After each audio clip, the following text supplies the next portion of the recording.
So, how did it happen that the most innovative nation in this world is offering this instead of this? We need to talk.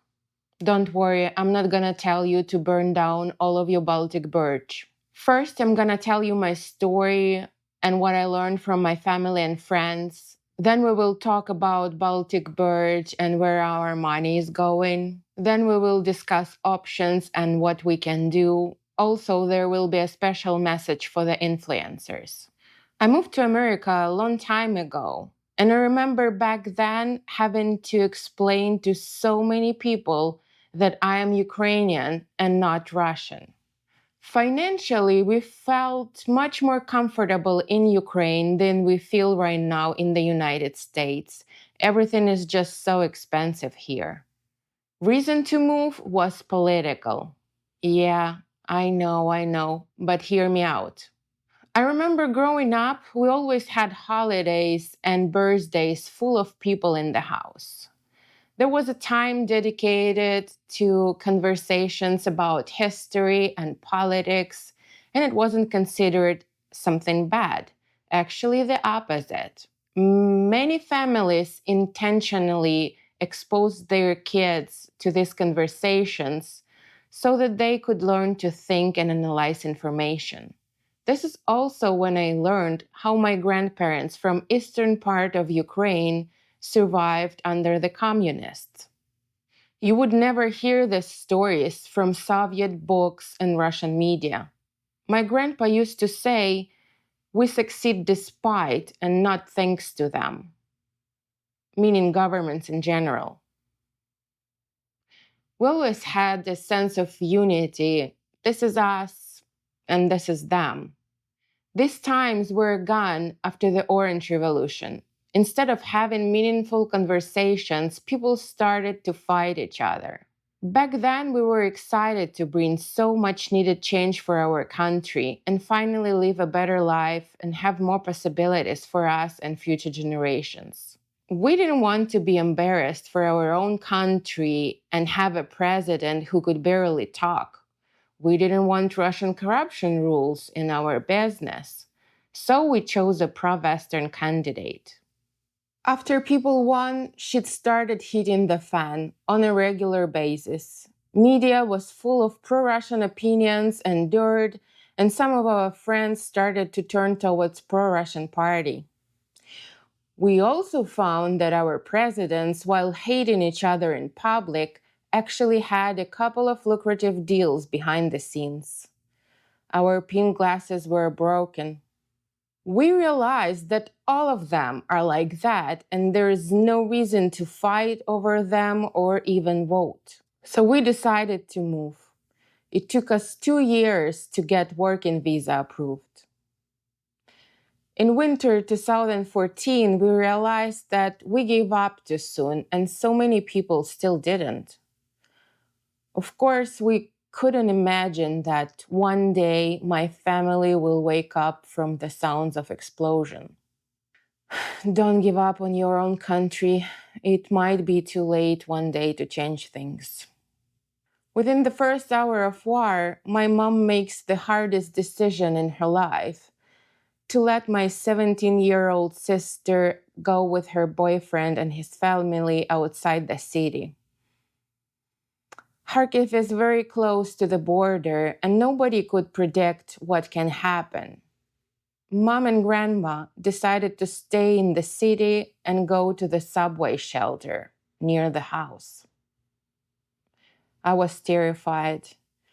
I couldn't believe this is all happening. We thought it's gonna be like with Crimea, but they were bombing nonstop. Stores, gas stations, universities, hospitals, you name it. Going outside from a subway could be lethal. Can you imagine hundreds of people and pets living on the same subway station? While I was panicking here in safety, on the third day, my mom texted me that they organized the team to clean up the station, and they organized the spot for pets to do their business. It was a first signal to me that our fears and panic should turn into action. On the fourth day, I received a message that Russians are attacking the hospital near my mom's house. I couldn't understand why would they attack the wounded. Like, what's the point? But I was told that not everyone is ready to take a gun and kill. You have to be mentally ready for it. So Russians wanted to make sure the wounded will never return to the front line. My grandparents' stories suddenly had a very clear picture in my mind. Turned out it was not just the communism. Suddenly, I became very happy that they were in a subway behind the sealed doors. They could survive nuclear attack there. The only problem was food and supplies. I never thought I'll be asking my mom if she ate today. They were running out of food, had to eat once a day, often just bread only. Then I learned about volunteers, people who are brave enough despite all the danger. They were coming with food and meds. They were helping people to evacuate. To find a car filled with gas was a big challenge. First attempt to evacuate failed due to air raids. That's when I lost it completely. I thought I'll never see them again.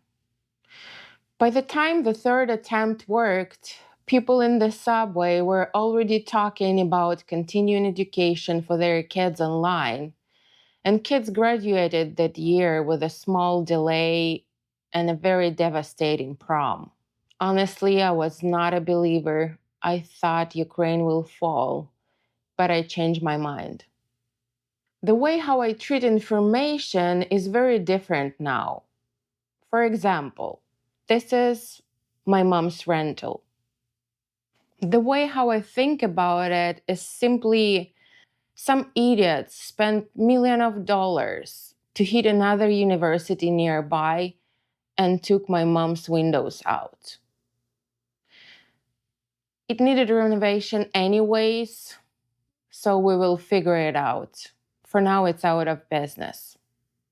This is my mom's work, and this is my university. Nobody got hurt. By the way, they also touched my first school, but hey, they didn't succeed in shutting down our education before, and they will not succeed now. Not every story is that lucky, though. I grew up on the backyard of this house. 5 neighbors dead, 10 wounded.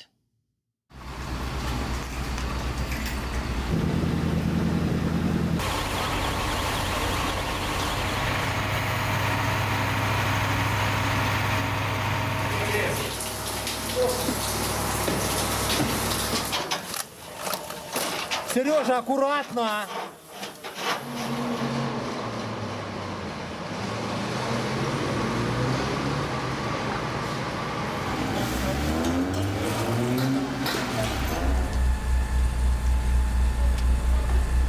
Mom said they already restored the building. Let's move closer to spanking. Spank number 1, food.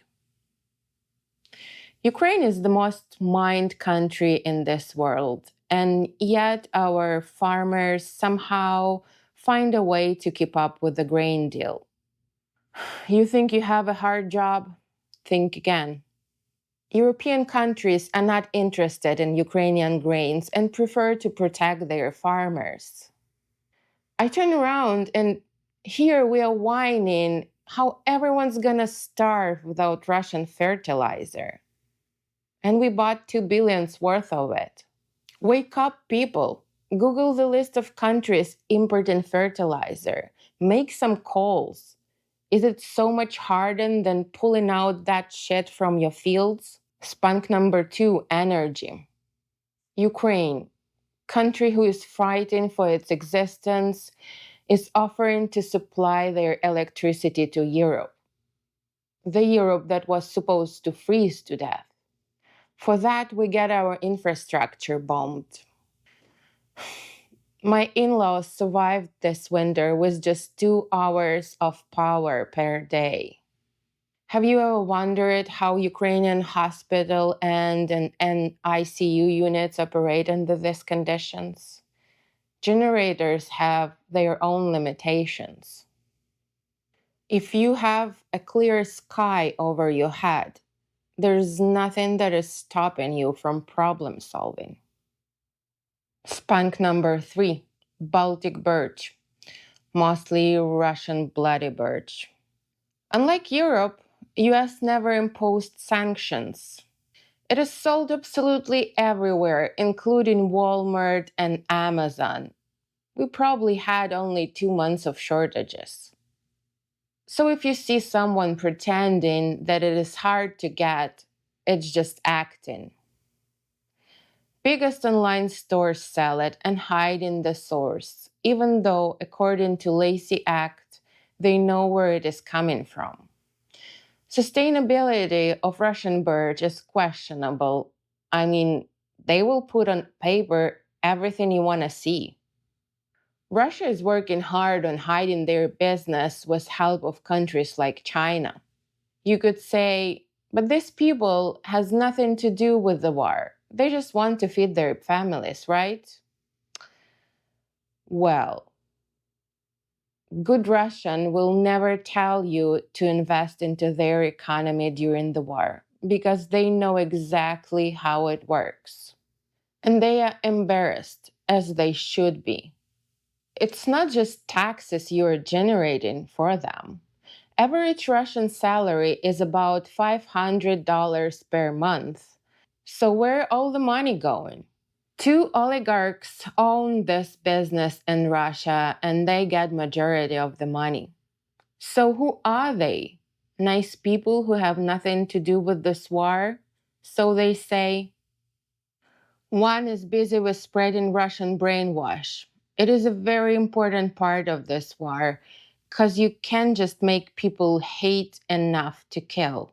All the numbers from my story also connected to brainwash examples from their media.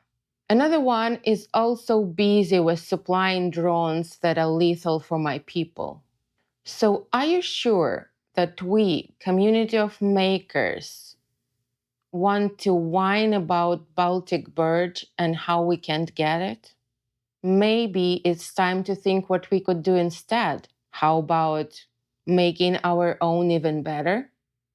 It doesn't have to be birch. Maple is a good material too. So, if you're someone in the United States and you are making plywood and it's not shitty, let me know. I will be your free influencer for life. Dear influencers, not everything you say has to be paid for. You have the power to inspire people to do the right thing, even if it's hard. And I get it, you don't want to be political and all, but you could at least start saying words like maple plywood, US made plywood, and stop saying bloody birch. Please.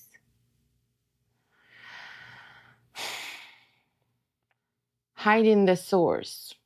Well, I think it's not fair to those of us who do not support this war. People have the right to know what they're buying. We shop for food and clothes, and we have labels there. We should have the same labels for plywood. I did find some options to choose from, not sponsored. I'll attach them in the description below. I couldn't try all of them, but this one from Maple looks absolutely amazing. A bit pricey, but I will manage by choosing MDF where I can, or just good quality cabinet grade plywood. It is made in US, by the way, so turns out we can.